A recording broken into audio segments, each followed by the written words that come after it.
What is up, my people? It is your homeboy Araf here. So today I will be reacting to Linkaras' History of Power Rangers Mystic Force Part 1 video.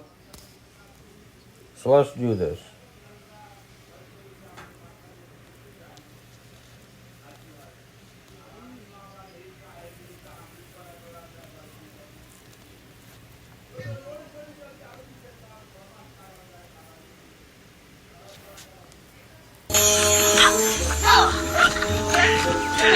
Can I see your sword? There you go. Hey. Look! Naked Maracas! Shake it, baby! Shake it!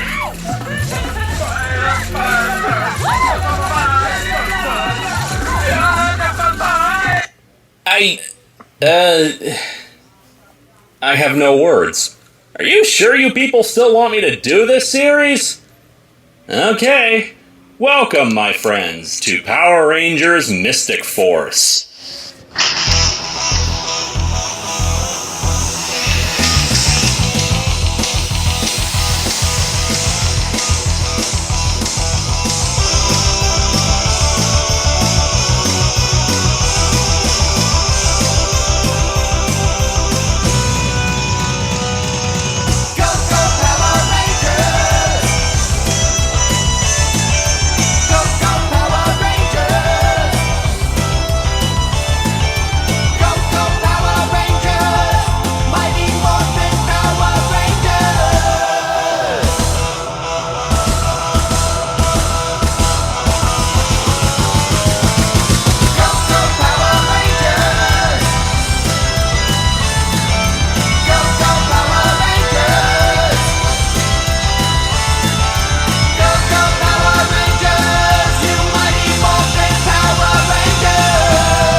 Fandom is a funny thing. It's easy to call the fans of any particular subject, be it sports, a movie, a TV show, or etc., the worst kind of people. In reality, everyone's passionate about certain subjects and will take up arms in their defense. I'm no different, and there are plenty of TV shows, characters, and etc. that I will defend.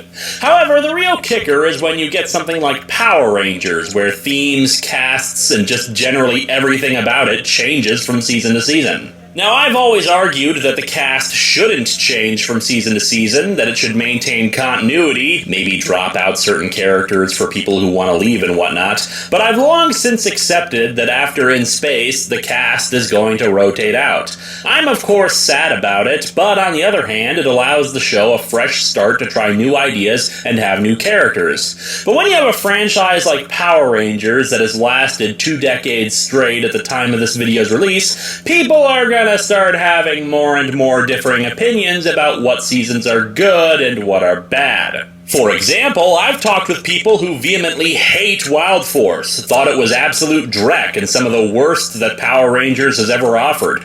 I disagree with them, and I really enjoyed the season, and I've explained why. It's okay to have different opinions about these things. And because it seems I always need to say this, the history of Power Rangers is approached from a biased perspective. Mine. If I think a season is awful, it's my opinion, and I'll certainly try to justify that opinion, but people are under no obligation to agree with me. However, we have now entered an area where the fandom is nearly split down the center. This is the Kalish era, where the show was headed by executive producer and head writer Bruce Kalish. He started off with SPD, and while apparently most fans loved it when it began, there was a lot of backlash against the season in its second half, particularly against his decision to do more adaptation of the Sentai plots and less original material. I've stated before my problem with the poorly produced explosions. It's not the number of explosions used, but just how they're executed that makes them frustrating.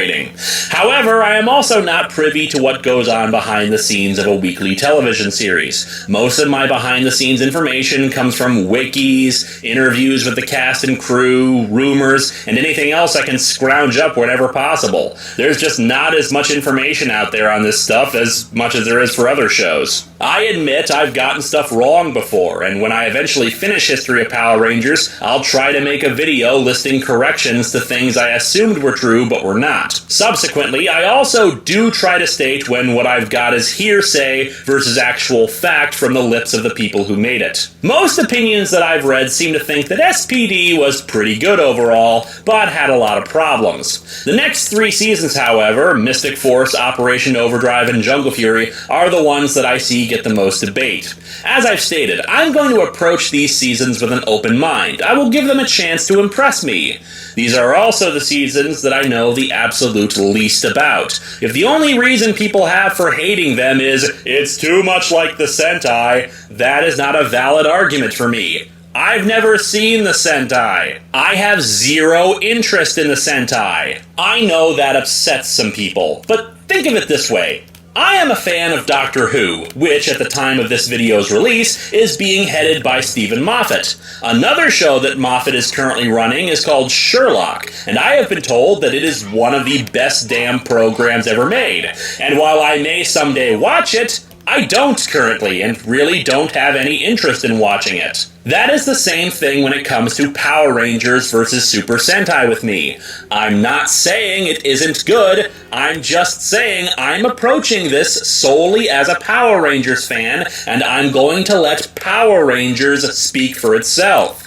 When I bring up stuff related to the Sentai, it's only in an attempt to try to explain why in the hell something so bizarre happened in Power Rangers, and even then I'm basing it off of the aforementioned wikis, interviews, or fan speculation that I have no real way of verifying without watching the Sentai myself, which I'm not going to do. History of Power Rangers is not about the Sentai, nor is it a comparison piece with the Sentai. It's simply the history of Power Rangers. With that out of the way, let's talk about Mystic Force.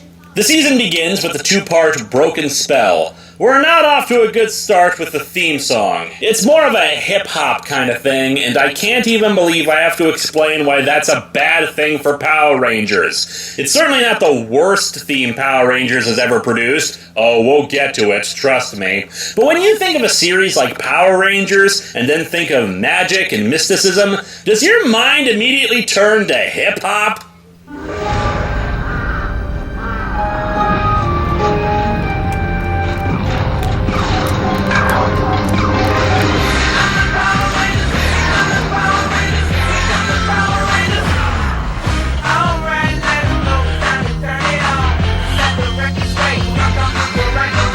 There's no energy to it. Nothing there to get the... I actually think that the theme song is awesome. I haven't seen Mystic Force, so I don't really know what it's like. I mean, I think that the theme song is pretty awesome, but I've never seen Mystic Force, so who knows? Maybe I'll see that show in the future. You're pumped if something awesome is gonna happen. It has a decent start for getting a mystical feel to it, but then it's immediately ruined when the guy starts singing. Ron Wasserman actually did produce 2 demos for Mystic Force, a rock version and a rap version. I contacted him and asked him for some clarification on what happened between him and the show, since I see plenty of rumors. He says that he wrote the rock theme, they loved it, but then a few days later they told him that the new producers for the show wanted something in the rap genre. He wrote it, though he admits that he knew it wasn't very good. Which I agree with, and so did Disney. Since they went with another song, he announced to the fan base that they weren't going with his track, and he posted the rock version.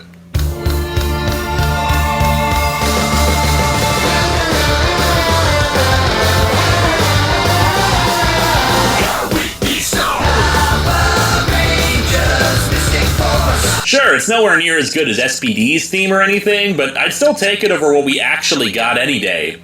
Disney then contacted Ron and said that he shouldn't have posted it, but I really have no idea why the hell that would piss them off, though. It's not like they ever released a soundtrack album for the show. Ron speculated that it had less to do with him posting it and more to do with the backlash they got to the theme's new direction. Gee, it's almost like when you do something monumentally stupid, like, say, try to make a rap or hip-hop song in a series about fantasy and mysticism, people aren't going to like it. Oh, and let's get something else out of the way here. Just because it's magically themed doesn't mean it's Power Rangers, Harry Potter Force, or anything like that. To be perfectly honest, I've only read the first Harry Potter book and seen one of the movies. Second to last one, in case you're wondering. There's equally debate amongst people if Magi-Ranger, the Sentai that Mystic Force is based on, was inspired by Harry Potter, and again, I don't really care, since any comparisons are superficial at best. Frankly, while watching Mystic Force, I got more of a Lord of the Rings vibe to parts of it. But even then, Lord of the Rings is not the originator of most of the mystical folklore on display in that style of fantasy, so I see no reason to draw on it unless I legitimately see one attempting to rip off the other. Or if I feel like being a snarky bastard. And as always, we open the season with exposition. A short time ago, there was a dimension filled with wonderful magic. But then, darkness came into power, and the great battle began.